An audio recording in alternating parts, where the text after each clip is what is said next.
నమస్కారం.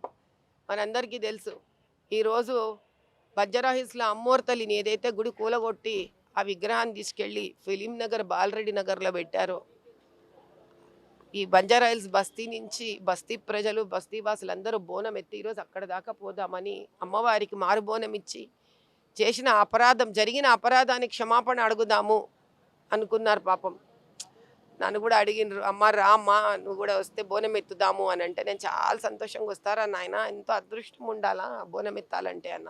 ఎత్తనీయలేదయ్యా, ఆ బోనం ఎత్తడం చాలా దూరం మాట. నిన్న రాత్రి 1 గంట నుంచి పోలీసులు వచ్చిండ్రు, హౌస్ డిటైన్ అన్నారు, హౌస్ అరెస్ట్ అన్నారు వాళ్ళ వాళ్ళ భాషలలో. ఎరా బాబా పేపర్ ఇయ్యంటారా ఆయన, దీనికి హౌస్ అరెస్ట్ చేస్తున్నారు?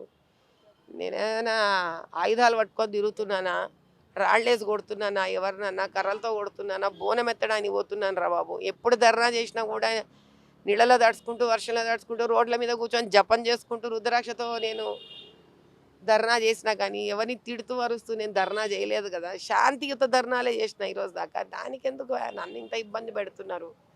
పాపం బస్తీ వాళ్ళు బోనం ఎందుకు చేసుకొని ఇట్లేదు?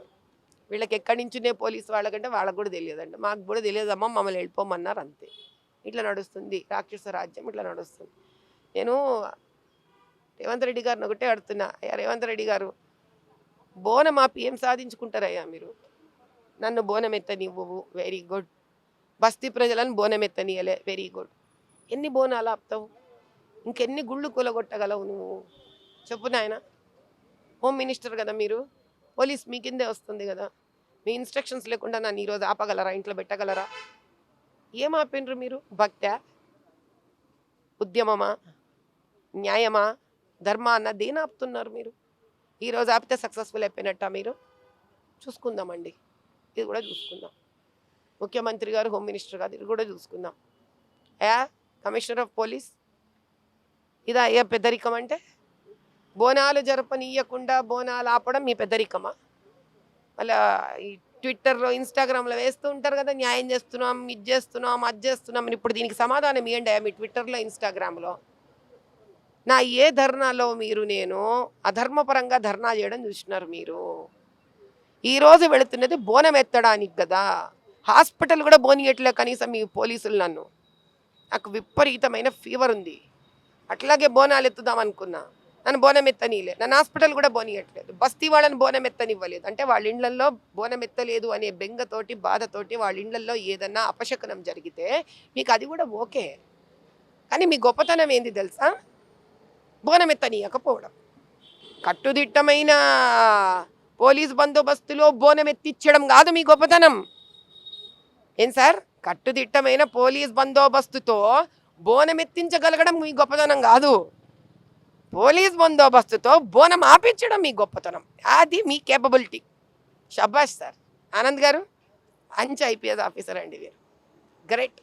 తెలంగాణ అదృష్టం మీలాంటి సిపి దొరకడం, చాలా అదృష్టం అండి. ఆగది. తెలంగాణ ప్రజలందరికీ చెప్తున్నా, నిరుత్సాహపడకండి, ఓడిపోకండి.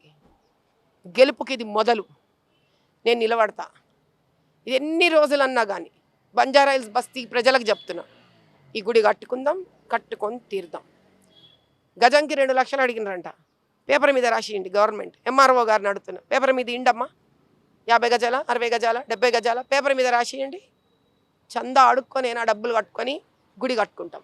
ఏదైనా పద్ధతి. మీకు వ్యాపారం కావాలి కదా, మరి ఆ వ్యాపార పరంగానే ఉండండి, మాతోటి చేస్తాం. అన్యాయంగా అత్యాచారాలు చేసి గుళ్ళు కూలగొట్టి బోనాలు ఎత్తనీయకుండా తీసుకెళ్ళి ఎక్కడ పెట్టినరమ్మా? భయంకరమైన పారామౌంట్ కాలనీ దాటంగానే ఆ నీళ్ళలో మునిగిపోయే గుళ్ళో తీసుకెళ్ళి అమ్మవారి విగ్రహం పెడతారా మీరు? ఇంతనే న్యాయం ధర్మం లేదా మీకు అసలు? వినాశకాలే విపరీత బుద్ధి. దీనికి జవాబు మేమందరం కలిసి సనాతన హిందూ ధర్మ సంస్థల మందరం కలిసి మీకు దీనికి సమాధానం ఇస్తాం.